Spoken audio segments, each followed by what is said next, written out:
As I said before, it would be better to refocus public policy on creating private sector jobs. In general, among BRT CEOs, there is remarkable consensus around a few fundamental pillars to achieve this growth.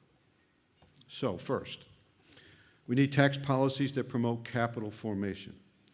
As Fred Smith, CEO of FedEx, noted recently in a Wall Street Journal article, the correlation between domestic job growth and business investment is very strong. He calls for an extension of accelerated depreciation tax provisions as a way to give an immediate boost to the economy. According to the Institute for Policy Innovation, every $1 of tax cuts devoted to accelerated depreciation generates about $9 of growth in GDP.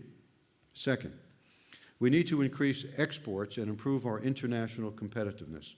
Here, the rhetoric from policymakers has been right, but the actions need to be better aligned through an emphasis on trade agreements, corporate tax reform, and other initiatives to put us on a more competitive footing internationally. The third point, we need infrastructure investment to create jobs and build a platform for 21st century growth. Jim Owens, the chairman and CEO of Caterpillar, points out that since the 1970s, U.S. investment in infrastructure has grown at only half the rate of GDP growth. Roads and bridges are in disrepair and the power grid is inefficient. In particular, we need to upgrade our transportation and energy systems with communications and information technology to create smart grids that will radically improve efficiency and productivity. You've heard this story before. Some of this will take public investment, but most can be done by the private sector if we don't impose so many rules and regulations that it becomes an uneconomic proposition. The fourth area is education. Now here, we fully support the administration's actions to shore up America's educational system, particularly in science, technology, engineering, and math. Verizon alone is directing more than $25 million this year from our charitable foundation to support education, working with partners like the National Academy Foundation, the New York Hall of Science, Jobs for America's Graduates, and the many educational partners in our online educational resource, thinkfinity.org. This is also a top priority for the Business Roundtable, which is leading a business-wide initiative to increase the number of American students with college degrees in STEM fields. And the fifth area of BRT CEO focus is we need to promote the innovation and entrepreneurialism that are the beating heart of the economy.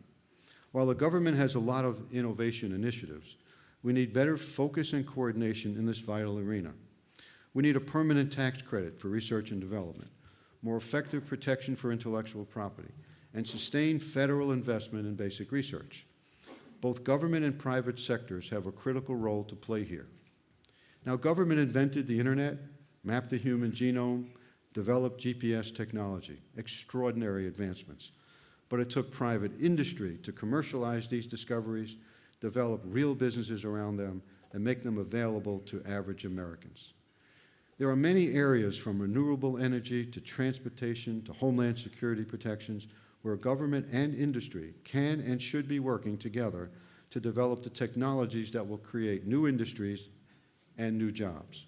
To do that, though, we need a more favorable environment for investment and new business formation.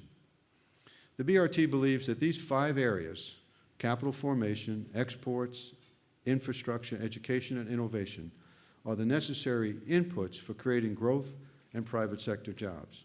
We also believe that if we can focus on the big goal and stop trying to micromanage industries, we could make real progress in these areas immediately by taking some of the pragmatic, targeted actions I just mentioned. As further evidence of our commitment to being a good partner to the public sector, the Business Roundtable is forming an initiative around fiscal reform with the goal of providing constructive suggestions and input to government about deficit and entitlement reform. The single most important step government could take to stabilize the financial markets and create an environment for growth would be to show a real commitment to fiscal discipline and a recognition that sustainable growth will only occur when the private sector, not the government, is expanding. Now, clearly, we have a lot of work to do. The U.S. Department of Commerce estimates that each $1 billion of capital spending generates about 18,000 new jobs for U.S. workers. This means that if we could stimulate an additional $50 billion in capital spending, we could create nearly 1 million new jobs. That same $50 billion in capital would also accelerate productivity growth by 1 or 2 basis points a year. Over the past 10 years, U.S. productivity growth has averaged 2.8% a year. Raising that by a single basis point to 2.9% a year would raise real incomes for Americans by 1% over the next 10 years, injecting an additional $200 billion into the economy. We have so much untapped potential if we could come together around a pro-jobs economic strategy. So to do that, we need to focus on the inputs required to create investment and private sector jobs. We need a worldview that embraces engagement abroad to support growth here at home.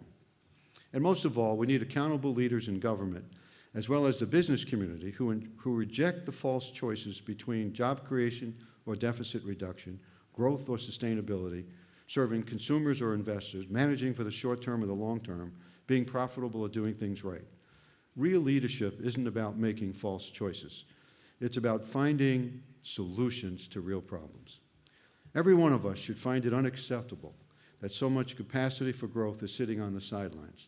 It's time for us all to raise our game and embrace the power of the private sector that will create real value and real growth for our country.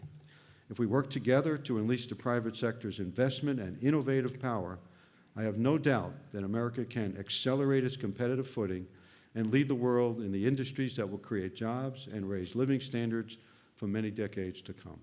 Thank you very much.